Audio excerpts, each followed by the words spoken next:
тогда, с вашего позволения, мы начинаем нашу беседу с нашими друзьями из Японии, из そしたら皆さん、日本かТокио. ら、日本の友人とのですね、本日の、テーマ、話に入りましょう。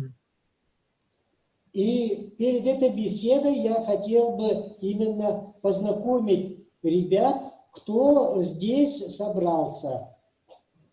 そして、本日の参加者をですね、簡単に紹介します。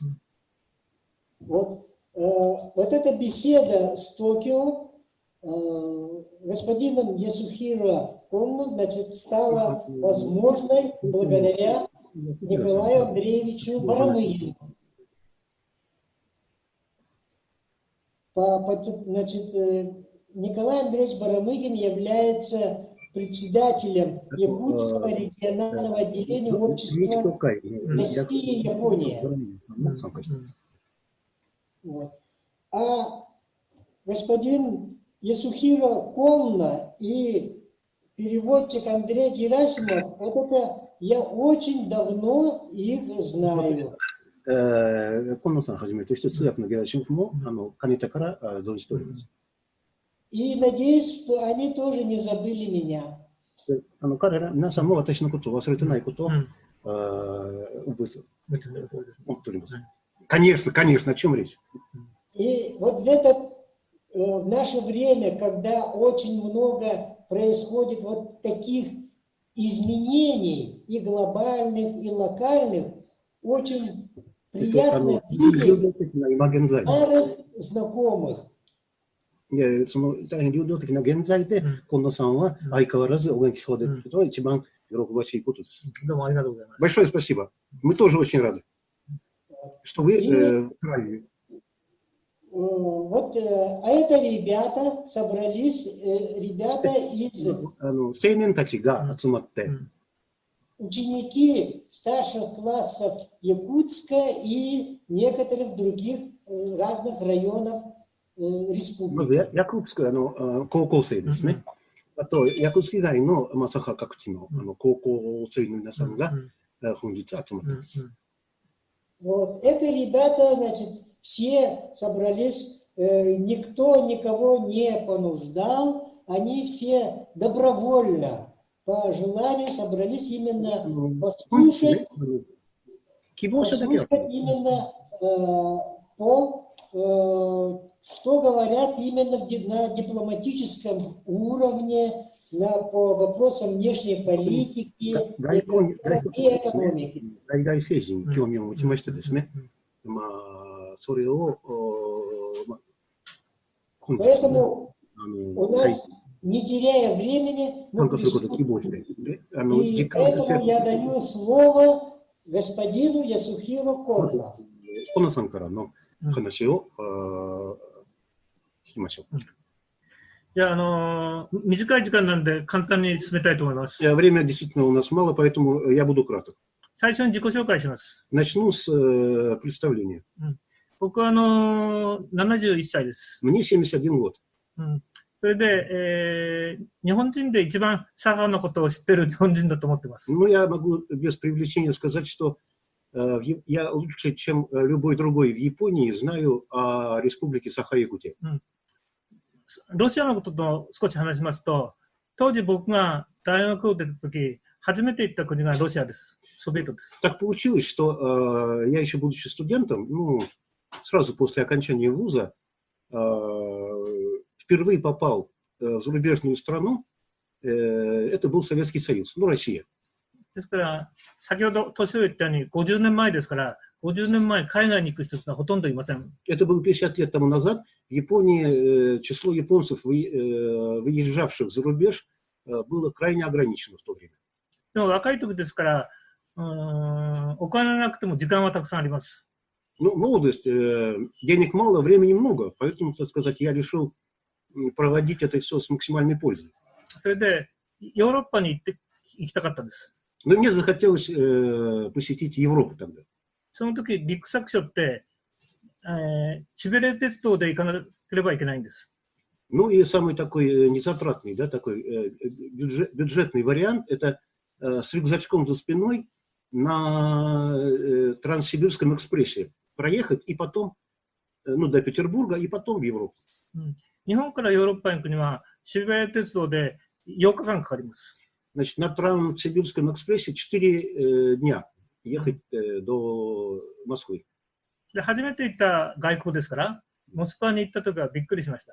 Это для меня была первая зарубежная поездка, поэтому, конечно, попав в тогдашнюю Москву, я был просто поражен. 50年前、モスクワの地下鉄見て、わ、すごいなと思いました。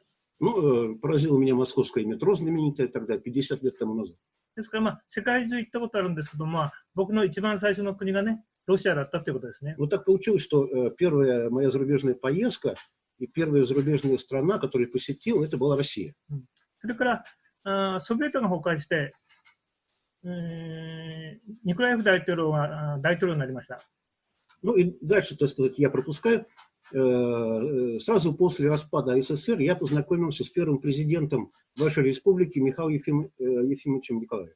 で、ニコラエフさんと知り合って、それからずっと今日まで、佐賀といろいろ関係を持ってきたわけです。 Ну и после этого пошло-поехало, и до сих пор я, так сказать, верный, преданный друг вашей республики. ですから30年間で佐賀の友人がたくさんできました。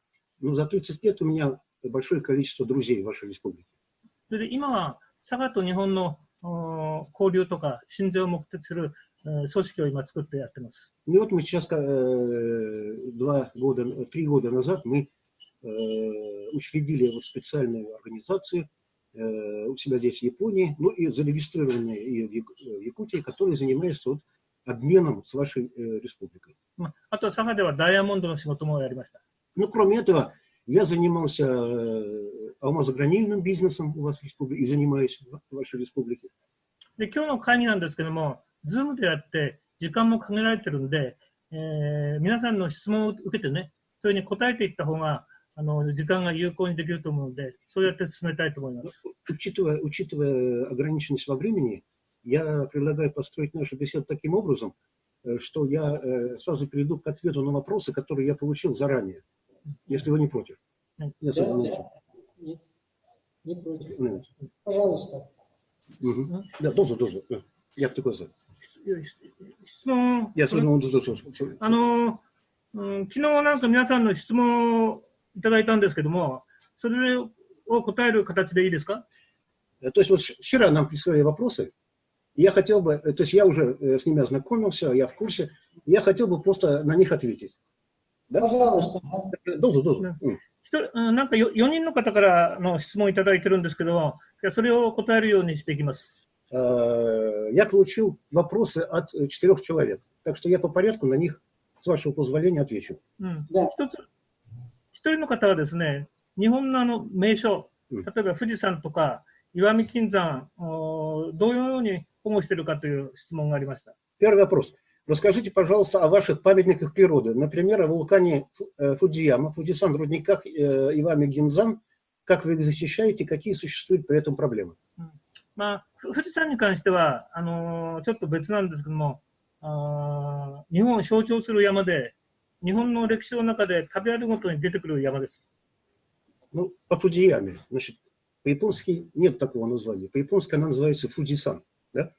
Значит, это, понятно, что это символ Японии, что это специально охраняемый объект. Так что касается его защиты, там, конечно, все на самом высоком уровне. で、富士山は小説、歴史、すべての面で日本の象徴になっています。 То есть во всех книгах, во всех фильмах, учебниках и так далее говорится о том, что это священная гора, которая является символом Японии. 例えば、日本を何を知ってますかって言ったら、皆さんはすぐお寿司とかね、それから桜、その中の一つに富士山とか、それくらい象徴的なものです。Ну, короче говоря, когда мы говорим Япония, сразу что приходит на ум? Суси, Сакура и Фудзияма, Фудзисан. 富士山は今の質問ですけども、国と富士山の地方と両方で管理しています。Кунито? Сидзуока県ね。 Находится она в префектуре Сидзуока, И японское правительство, то есть охраной этого памятника природы. それで富士山はこの前世界遺産にもなりました。 Ну и она вошла в этот список охраняемых объектов ЮНЕСКО, это, как оно называется, всемирное наследие. ですから先ほど質問にあった日本のいろいろな名所ですけども、富士山だけはちょっと特別です。 Вот, поэтому вот тут памятники природы, ну, гора это, она, конечно, памятник природы, но она имеет особое значение. Это священная гора. Так что это не просто памятник природы, а, я не знаю, национальное достояние, скажем так. それともう一つ質問の中に石見銀山の話が出てました。 Вот, и было, значит, был вопрос о рудниках Ивами-Гинзан. これはちょっと僕もびっくりしたんですけども、今の日本の若い人は石見銀山知らない人が多いです。 Ну, кто не знает, значит, это серебряные рудники, да? Это довольно специфическая, так сказать, тема. И очень приятно и неожиданно, что вот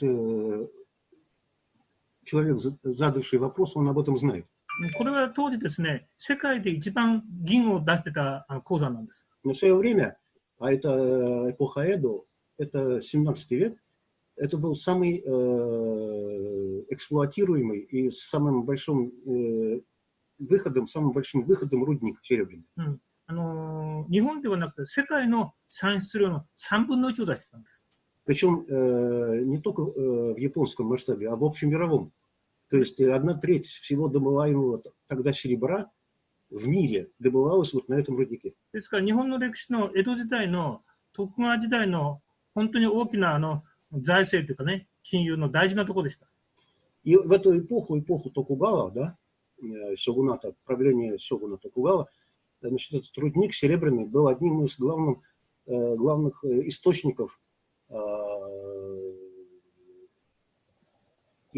богатств в Японии. То есть из этого серебра в основном все деньги в Японии чеканились тогда. ですからそういう歴史的なことがあるんで、今は観光地っていうか、修学旅行なんかでもね、見に行ったり、そういう意味で国が管理して、観光地になっています。 Но это все в прошлом. Сейчас это просто туристический объект. Ну, туда водят экскурсии, там школьников и так далее. それから2人目の質問の人がですね、日本を訪問したら日本庭園の公園が多いという質問があったんですけども、どうしてですかって言って、それに答えてると思います。 Значит, второй участник задал такой вопрос.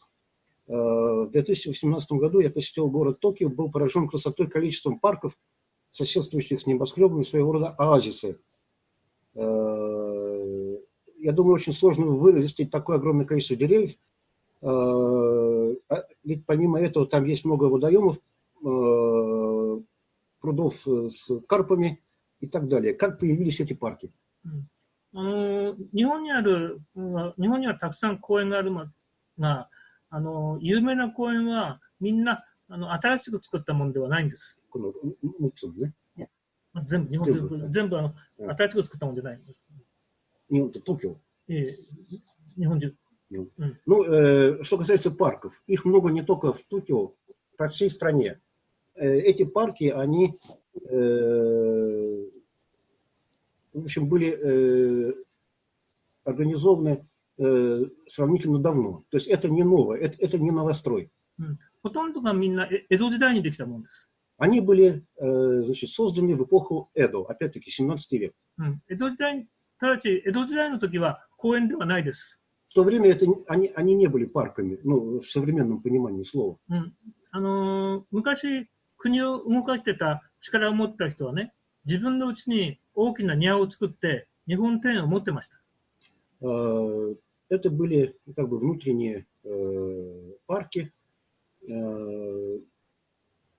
крупных деятелей, крупных политических деятелей тогдашней Японии. Каждый из них имел огромную усадьбу, частью которой являлся вот этот вот парк или сад. ですから今日本にある有名な日本庭園のある公園は全部昔当時の人の屋敷とかその跡地です。 То есть вот эти все парки и в Токио, и в других городах это все принадлежало раньше японской аристократии, вот этим вот крупным государственным деятелям. ですから日本庭のある公園は全部江戸時代の、まあ、偉い人というか、力のある人もおったとの跡地ですということです。То есть это то, что осталось, короче, от этих усадеб, которые раньше принадлежали вот этим вот аристократам. まあ、それとは別として、今やはり国はね、緑地政策ってまだ東京に緑のところを増やそうということで、公園をどんどん増やしています。Ну и потом в Японии, в Токио, да, особенности в Токио, проводится активно политика озеленения, создания вот этих новых парков, и поэтому, значит, вот их так много. それから同じ人がなんか、まあ、東京はきれいで、ゴミの分別をしているのはいつからですかっていう、質問があったんですけども、僕たちは東京に住んでるからあまりきれいだといつも思ってなかったんですけどね。Значит, второй вопрос. Я заметил, что город Токио очень чистый. В супермаркетах, бутиках вместо пластиковых пакетов используют бумажные. Люди мусор выбрасывают в разные контейнеры. Мы привыкли собирать мусор, ну, в России, там, не сортируя его. Расскажите, пожалуйста, о сортировке и выбросе мусора в Японии. В каком году у вас это началось? Кону-сан говорит, что... Я бы не сказал, что город Токио очень чистый, во-первых. でも日本人はね、清潔さでは世界で一番清潔な国民なんです。Ну, просто японцы самая чистоплотная, наверное, нация, я бы сказал, даже не только в Азии, а во всем мире. 一つ面白い話をします。Интересный пример. 江戸時代から明治に変わるとき、江戸時代の末期に黒船って西洋の船が日本に来ました。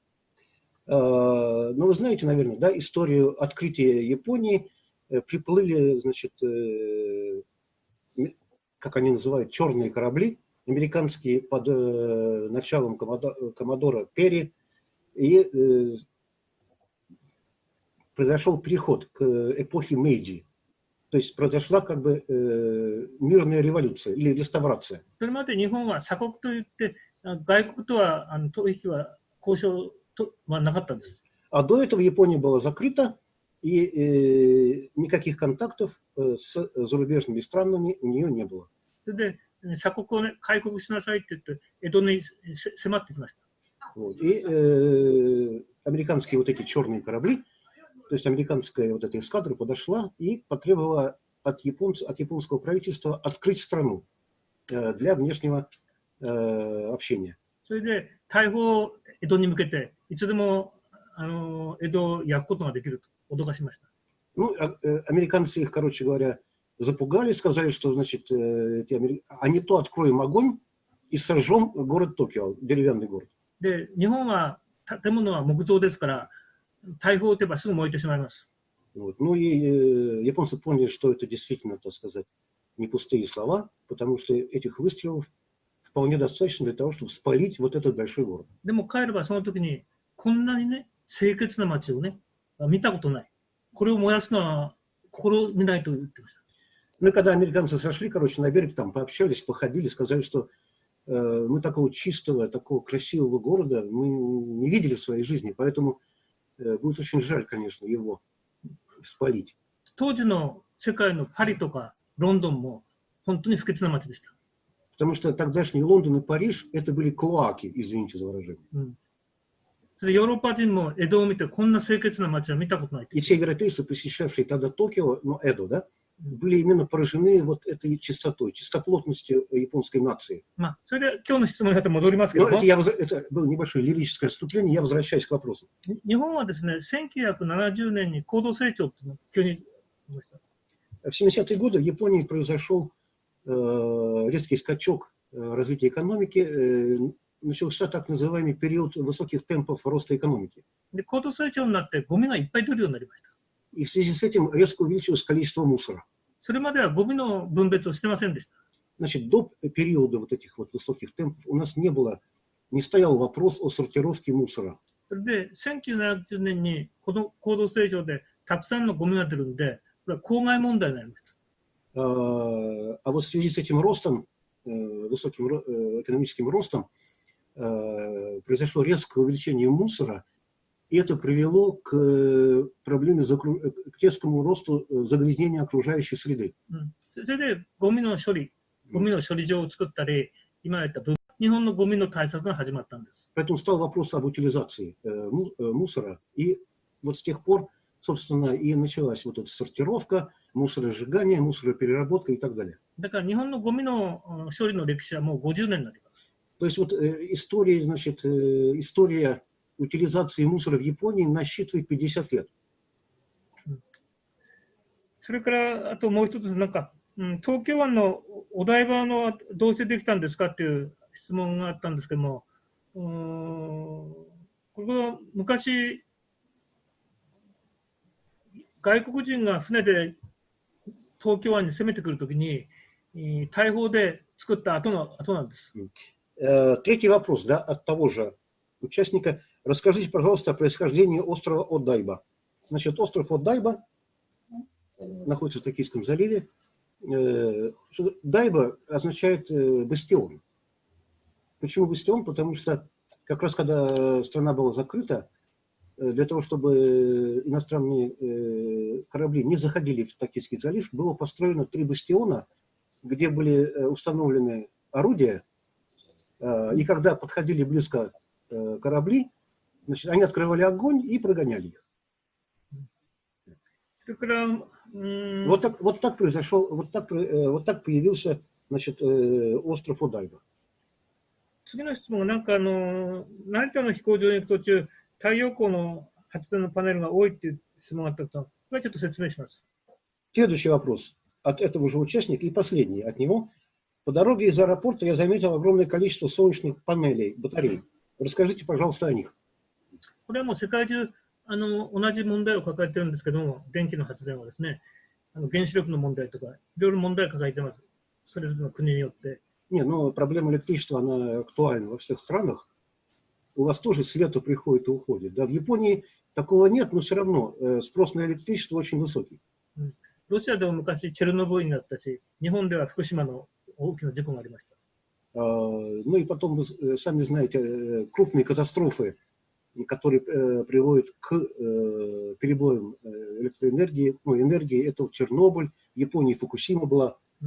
それでやっぱりこういう自然エネルギーに切り替えようっていうのはどこの国もやってるんですけども、日本が急速に増えたのは国が電気を買うことを始めたからです。Вообще, сама проблема перехода к природным источникам энергии, она актуальна, и в разных странах ее пытаются решить по-разному. В Японии, значит, вот решили этот вопрос решать за счет солнечных батарей, потому что правительство сказала, что у тех, кто будет заниматься солнечными батареями, то есть генерированием электроэнергии путем солнечных батарей, правительство будет покупать электричество по очень высоким ценам. 発電というと、もちろん原子力、水力、相当のお金とか資本がいります。Вот, понятно, что если мы строим атомную или гидроэлектростанцию, это огромные затраты, и поэтому силами, скажем, ИП или ЧП этого никогда не сделать. でも太陽光発電は誰でもできます。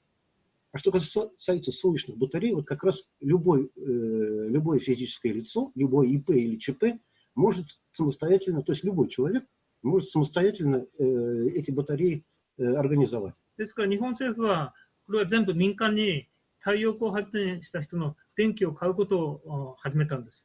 И правительство сказало, что за очень щедрую плату будет все это приобретать, и в Японии начался бум строительства этих батарей. で、電気を買う値段も非常に高い値段で買います。То есть по очень хорошим ценам. ですから日本の民間の会社はもう一生懸命空き地にパネルを開けて作ったんです。Но вы сами знаете, что в Японии мало свободной земли, но она есть. Это заброшенные там сельскохозяйственные рисовые поля и так далее. В основном вдоль там дорог, трасс и так далее. И для того, чтобы эти панели установить, нужен земельный участок. И все бросились, значит, скупать или там брать в аренду вот все эти пустоши, короче. 政府の買う値段が高いもんですから、やっぱり民間は儲かればどんどんやりますよね。ですから本当に短期間で日本中にパネルが入ったんです。Поэтому, так сказать, все пустыри, все пустоши в Японии за короткое время были заполнены этими солнечными батареями. でも政府の買う値段が高すぎたんで、今はもっと低くなってます。Вот. А потом правительство, что называется, посчитали, прослезились, что огромные деньги, оказывается, переплачивают. И правительство снизило закупочные цены на электроэнергию, на вот эту солнечную энергию. それから次の人の質問は、なんか日本のメンタリティに変えて質問してますけども、 Поэтому сейчас бум прошел, цены упали, короче, этот бизнес не получился, скажем так. これは非常に難しい問題で、1時間でも2時間でも一生かかってもなかなか説明することがいっぱいあります。 Третий участник задал такой вопрос. Что представляет из себя похожий слегка на коллективистский японский менталитет? Он сам говорит, что それで、 вопрос, на который можно отвечать бесконечно, だから конечно. 僕なりの簡単な説明します。 Но я постараюсь в двух словах. ヨーロッパはやっぱり個人主義がですね、 Ну, вы со мной согласитесь, ア что メリカも。 отличительной чертой европейского менталитета является индивидуализм. つまり、個人主義っていうのは自分のことを中心に考えます。 Ну, понятно, что индивидуализм – это практически эгоизм, это эгоцентризм, когда человек, так сказать, во главу всего ставит прежде всего свои личные, собственные интересы. でも、やっぱりみんなのことも考えるんですね。 Вот. Но в то же время ведь надо думать и о других. そこの度合いだと思うんです。 То есть индивидуализм и коллективизм. Они нужны, необходимы, потому что иначе не получится как бы сосуществование. Здесь вопрос в балансе, в соотношении, в идеальном соотношении вот этих двух. 自分のことを考える、他人のことも考える、もあるんですね。日本人は自分のことも考えると、他人のことを考える方がちょっと多い。 То есть, короче говоря, если мы возьмем, так сказать, если мы положим на две чаши весов индивидуализм и коллективизм, то я бы сказал, что у японцев коллективизм, он перевешивает индивидуализм. 個人主義はやっぱり自分の方が多く考えて、他人のことは少ししか考えない。みんなのことはね。 В то время как индивидуализм, скажем, в Европе, да, там чаша весов, на которые индивидуализм, конечно, перевешивает. だから今回のコロナバイアスなんかいい例だと思いますね。 Прекрасный пример, вот ситуация с COVID. То, как в разных странах решали эти проблемы. やっぱり自由は欲しいけど、みんなに移しちゃいけないから、マスクをちゃんとしようとか、こういうふうにしますよね。 То есть, конечно, моя личная свобода не может быть ограничена.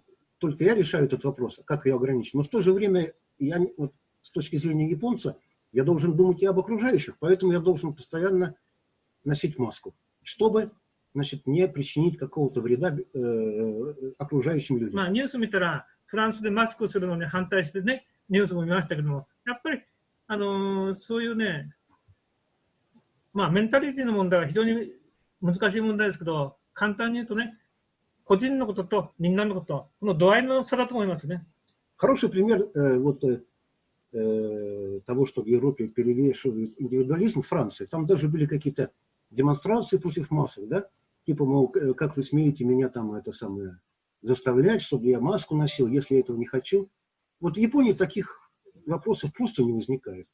Надо, и все. それからこの方質問で、佐賀と日本の協力のポテンシャルを質問してるんですけども。 И от этого же участника второй вопрос. Каков потенциал сотрудничества между Республикой Саха-Якутия и Японией? これはね、佐賀と日本はお互いないものを持ってますから、これからどんどん協力していくべきだと思います。 Я думаю, что потенциал есть как у японской, так и у якутской стороны. Просто вопрос в том, каким образом, как можно быстрее его раскрыть. でも、日本の方も佐賀の人もあまり、ね、まあ、熱心じゃない、両方とも。熱心にそれを進めようと思ってない、両方とも。これ政府ですか？政府。日本政府も佐賀政府も一生懸命やろうと思ってない。Ну, просто сейчас проблема в том, что, к сожалению, ни правительство вашей республики, ни правительство Японии не заражены энтузиазмом по развитию вот, взаимных отношений, я бы так сказал. ちょっとこれはまた少し彼とまた相談でもしましょう。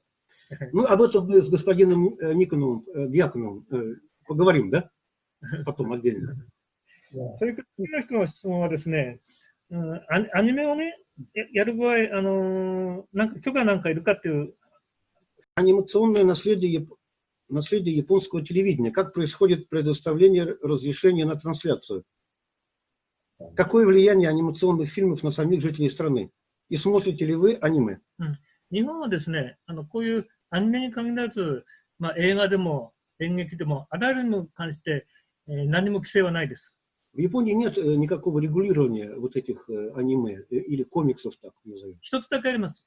Есть только одно. これは報道規制というやつ。報道規制。やってはいけない言葉だとか、表現だとか。Ну, есть, конечно же, этические нормы. То есть выражения, которых нельзя упомянуть. Ну, сами понимаете,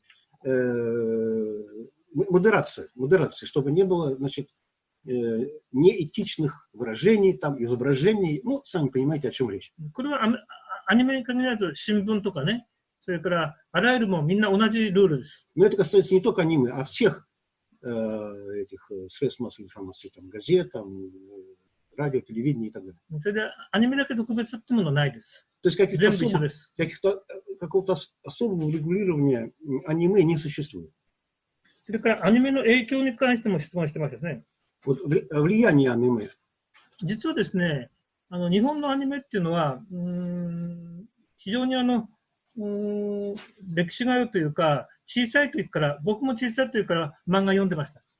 Ну, впервые аниме, комиксы появились в послевоенное время, как раз я как бы ребенок послевоенного времени, в 49 году родился, значит, и как раз мое детство прошло за чтением вот этих вот комиксов. 僕たちが小さい時はテレビなんかありませんから、 Сами понимаете, в то время не было телевидения. 漫画本をお父さんからお金をもらって漫画本を借りに行くんです。みんなビデオレンタルみたいにね。 Вот. Были пункты проката вот этих вот комиксов, аниме. Я помню, как у отца брал деньги на то, чтобы пойти и, значит, взять на прокат очередную эту книжку. だから住宅地のそばには必ず漫画本の貸本屋さんが必ずありました。 То есть поблизости от районов компактного проживания обязательно были вот эти вот магазинчики, пункты проката, так назовем, вот этих вот аниме. それと借りてきた漫画本をお父さんも読んでるんです。 Значит, я брал на прокат, я читал, и отец читал, кстати, заодно. それで、それだけ漫画本は普及してますから、面白いのだけじゃなくて、勉強の漫画の本もいっぱいあります。 И поскольку эта форма усвоения информации, она прижилась, то потом стали выпускать учебники в виде комиксов. だから僕が小さい時、例えば有名な人ね、フランクリンだとか、まあ、ルーズベルト、まあ、いろんな伝記、漫画で全部読みました。 То есть я вот всемирная история, американская история, там Франклин, там, я не знаю, Линкольн, или там изобретение электричества и так далее. Я все эти вещи узнавал не из учебников, а из аниме. だから漫画で科学の本もいっぱいあります。 То есть вот какие-то сложные научные даже вещи, они легко усвояются через вот эти комиксы. 僕は今と思うと、電気の仕組みなんていうのはエレクトリックね、漫画で覚えます。 Вот я вообще о том, что такое электричество и все с ним связанное, вот действительно узнал в детстве через вот эти комиксы. だから漫画に関しては日本は非常に歴史が古い。 То есть у нас очень давняя история, связанная вот с этими аниме. ただまあ今はね、インターネットの時代ですからだいぶなくなりましたけど、漫画はそれくらい日本人には影響を与えたし浸透しているものです。 И даже сейчас, хотя есть интернет, там, YouTube, там, ну, все, вы знаете, все что угодно, и, казалось бы, эти аниме уже не нужны. Нет, они настолько глубоко укоренились и проникли, что до сих пор они есть, все их покупают, все их читают с удовольствием и так далее. それからもう一人の一つは、ちょっとこれ意味がわからないんですけども、なんか動物やなんかの歴史って、ちょっともっとどういう意味なんですか、違う、それ、警察、マフィアの言っちゃった。あと、ポリスとマフィアの関係を質問した方がいますね。Вот, следующий вопрос от того же участника, довольно интересный. Существует ли сотрудничество между полицией и местной мафией? И какова основная проблема иммигрантов? まあ、どこの国でも警察とマフィアと問題はあるんですけどもね、Не, ну проблема полиции и мафии, она в любой стране. これは僕は非常によく知ってて、これを説明すると時間がかかるんで、今だけの話です。Я много могу говорить на этой теме, об этой теме, потому что я с ней знаком не понаслышке, но я буду краток.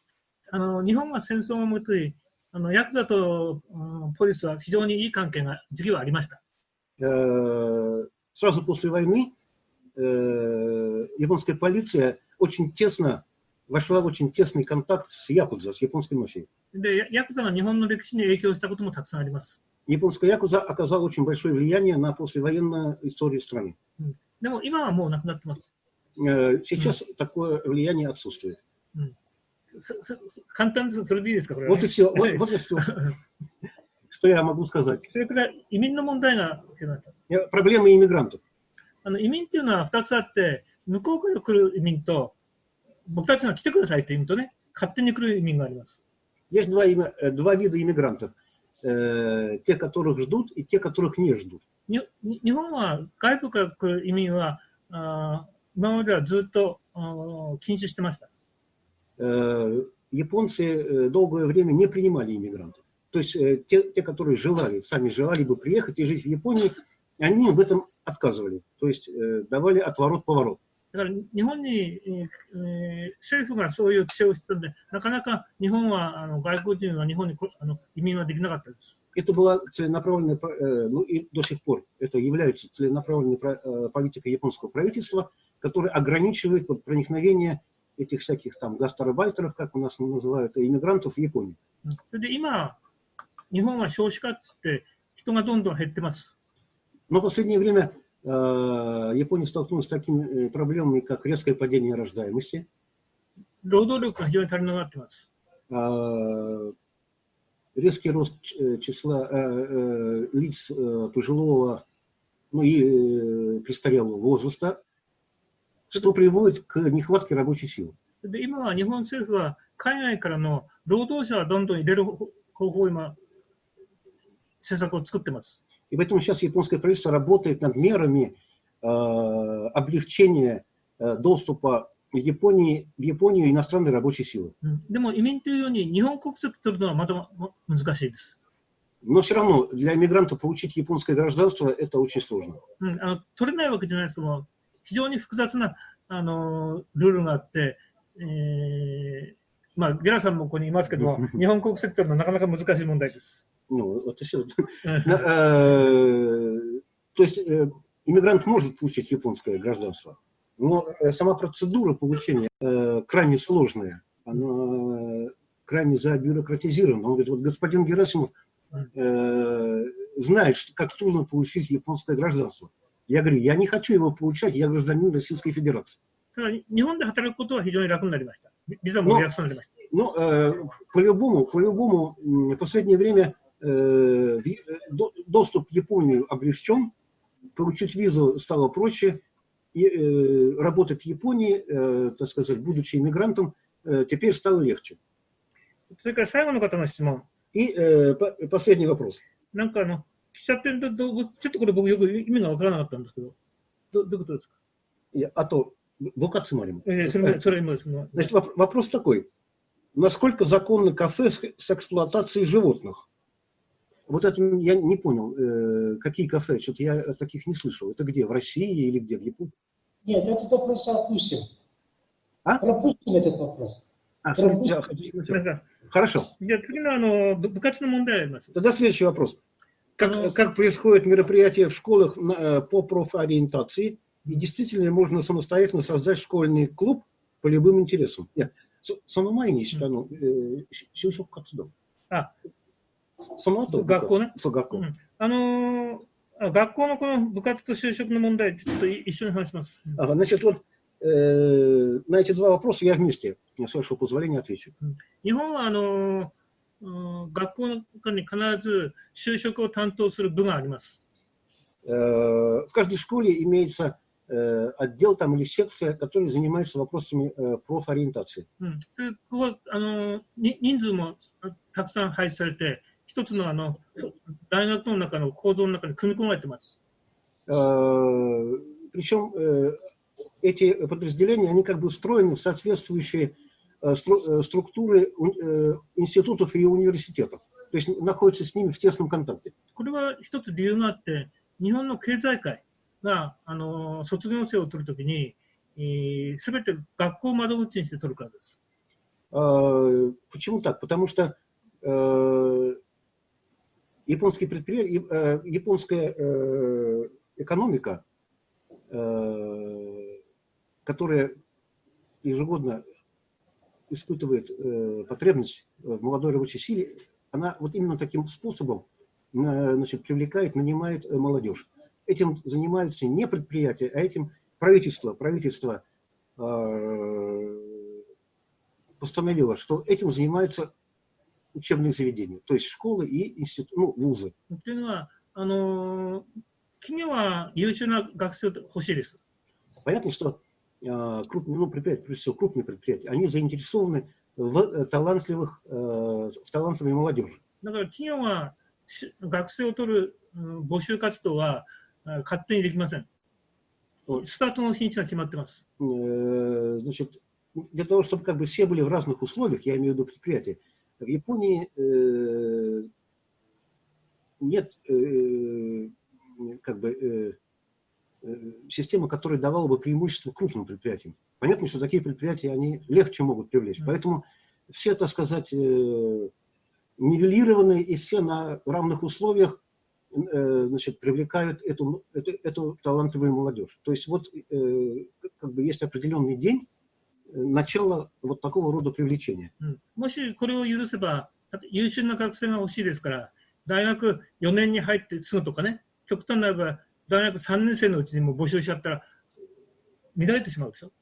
ですから、募集する時期を決めてるんです。То есть период начала привлечения молодежи, он строго определен. Почему? Потому что если, например, вы поступили в вуз, где вам учиться 4 года, а вам на первом курсе сказали, что, ну, к вам обратились в фирму Sony и сказали, что мы вас берем. А тогда зачем вам учиться, правда? Ты знаешь, что через 4 года тебя возьмут в фирму Sony. И живи себе спокойненько, как хочешь. Понятно, что, так сказать, это тогда не будет стимулировать учебу. А сами студенты, они ведь, в принципе, могут выбирать себе любые там вузы, там семинары и так далее, форму обучения.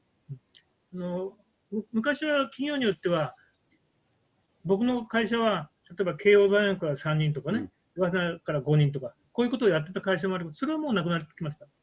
Раньше, вот в мое время, да, когда я был студентом, была разнарядка.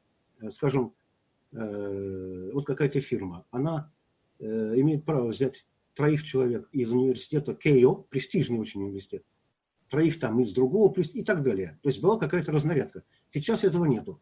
でもまだ会社によっては、この大学が多いとかね、こういうのはあります。Но пока остается такая, так сказать, такая система, что, скажем, определенные фирмы, они привлекают больше студентов из какого-то определенного вуза, ну, понятно, престижного.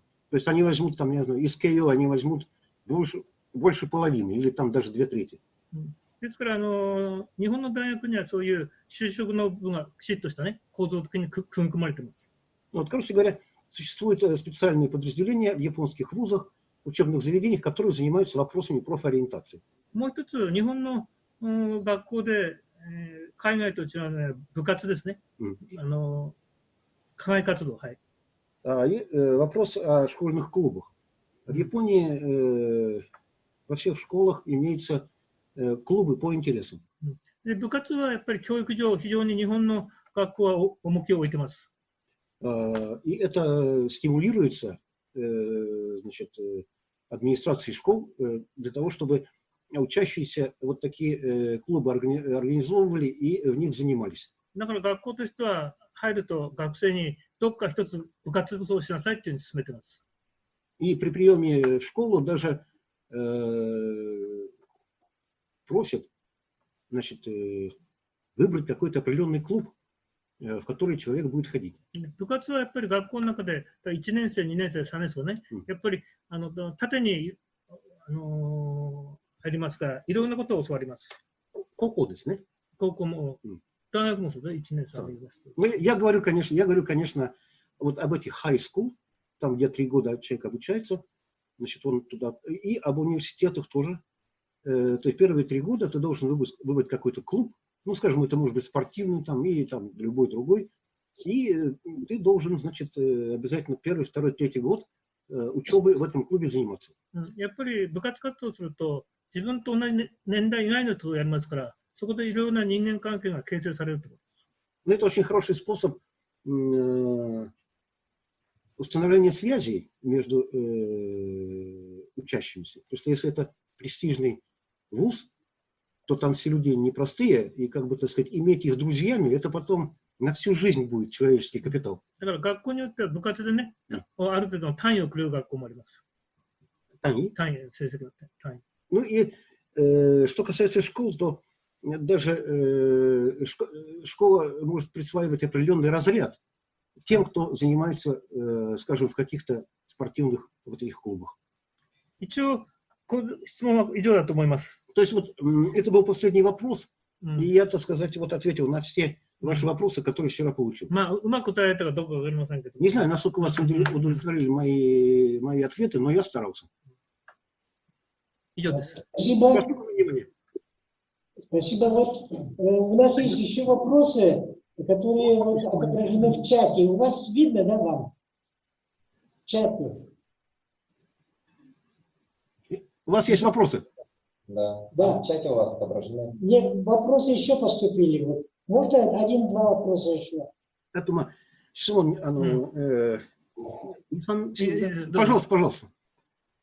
Пожалуйста, мы слушаем. Вы не можете посмотреть выборочно в чате, зайти там ниже, комментарии, где сейчас сообщения. Куда?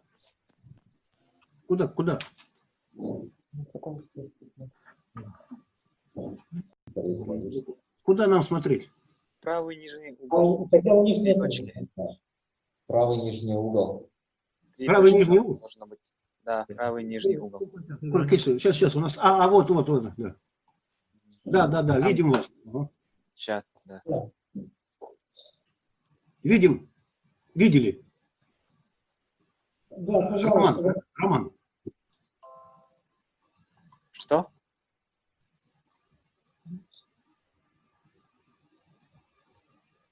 Да, вы видите вопросы, да?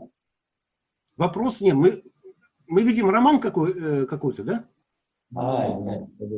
Нет? Больше мы ничего не видим. Хорошо, давайте мы тогда лучше вам озвучим вопросы. Нам не дают, у нас ничего нет. Хорошо. Мы тогда вам сейчас озвучим вопросы, которые поступили. Хорошо? Тут вопрос поступил от Юлии Шипковой.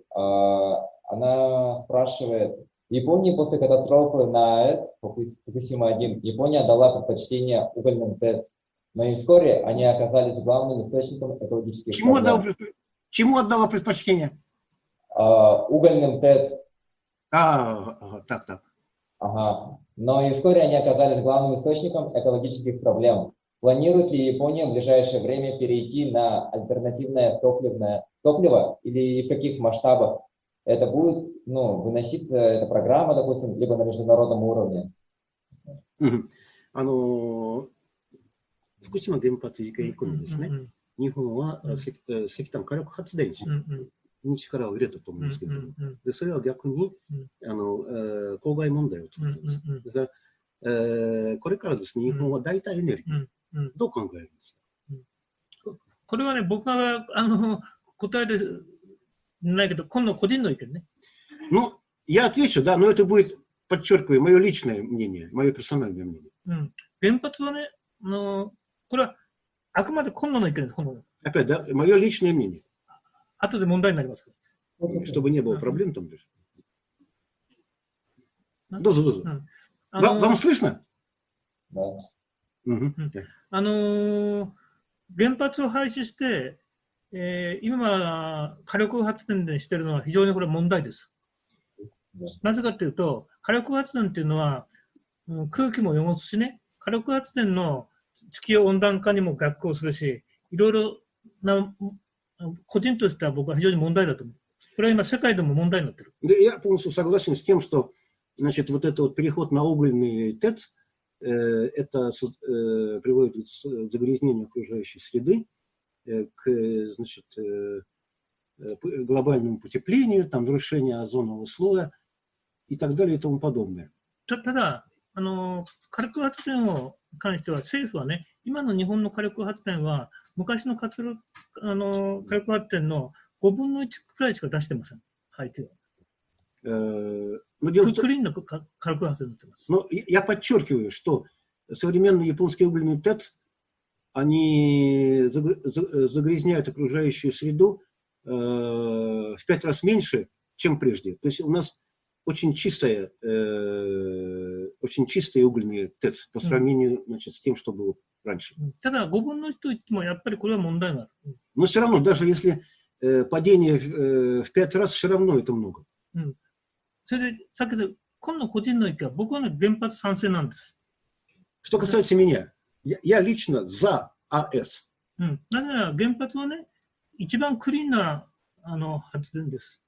Потому что это самая чистая станция значит, по генерированию электричества. だから一時的に原発を廃止するのは僕は反対です。 Поэтому я против временного запрета на АЭС. 原発は安全と言ったのは間違いなんです。 Просто неправильно утверждать, что это мирный атом, это безопасный атом. Нет, он не безопасный. 原発は危ないもんなんです。 Это опасный атом. でも、これをね、限りなく事故をなくすように持っていくのが大事なんです。 Вопрос в том, как максимально уменьшить возможность возникновения каких-то значит, аварий на этих АЭС. 原発は危ないけども、クリーンで一番コストの安い発電です。 Подчеркиваю, АЭС это самое чистое и самый незатратный способ производства электроэнергии. ですから、フランスなんかは原発は危ないよと言って維持してます。 Франция, например, она критикует АЭС за то, что это опасный вид источника электроэнергии, но в то же время она их не упраздняет. Они продолжают работать во Франции. 日本は国民に原発は安全だって嘘をついたから問題なんです。 В Японии проблема была в том, ну как у нас в свое время, что правительство врало народу о том, что это безопасный источник энергии. だから今、公害がっていうか、環境に問題な火力発電をやったのは、やはり日本政府が間違った教育をしたからです。国民に間違った教育をしたから、火力発電が今またやり出している。 И почему мы перешли сейчас вот к этим угольным станциям? Потому что другого выхода нет, потому что правительство обманывало народ. これはあくまで僕の意見ですよ。これは大きな問題だから。 Вот. Но это целая отдельная большая тема. Я просто высказал свое личное мнение. だから火力発電ではなくて、原発を徐々に減らしていきながら切り替えていかないといけない。一挙に切り替えるのはやめた方がいい。 Я считаю, что самый рациональный выход – это не заниматься этими угольными ТЭЦ, а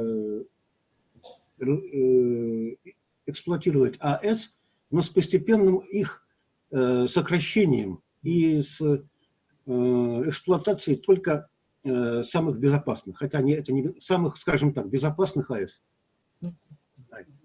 Вот так бы я ответил на ваш вопрос. Хорошо. Спасибо.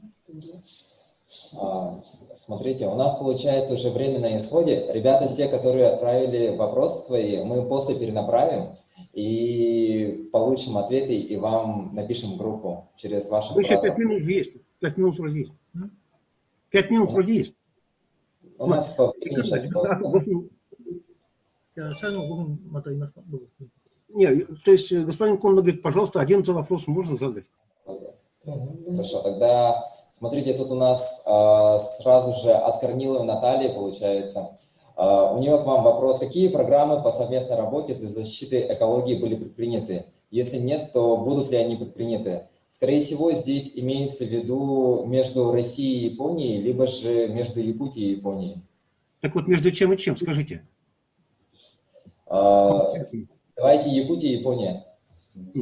で、佐賀と日本と間のですね、環境保護プログラムとか、計画は以前にありましたか、あるいはこれからあるんでしょうか。佐賀といろんなプログラムはね、僕はやりたいことがいっぱいあるんですけど、どれもまだ動いてないですね。環境保護。環境保護も、話題にさえ上がってないですね。日本と佐賀に関しては。Ну, у меня очень много идей по поводу разных программ работы с вашей республикой. Что касается вот, экологии, пока не было, так сказать, ни одной программы и даже ни одной идеи на эту тему. やりたいことはありますよね、僕もね。Я бы с удовольствием ей занялся. Если бы это было интересно нашим правительством, я бы этим с удовольствием занялся. Ну, хорошо, спасибо. Мы поняли вас, мы услышали вас.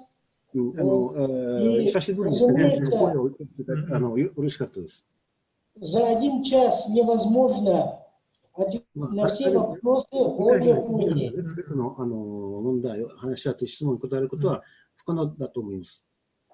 Япония такая большая, интересная страна, очень своеобразная. 外国人興味深い国になりますから、聞きたい質問がいっぱいあると思います。И у наших народов исконно интерес большой к Японии.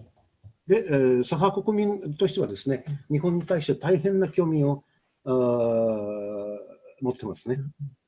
И вот мы думаем, что вы сказали, что у вас вы бы хотели заняться совместными экологическими вопросами с Якутией, то Николай Андреевич, пожалуйста, он сидит здесь и слушает, и запоминает.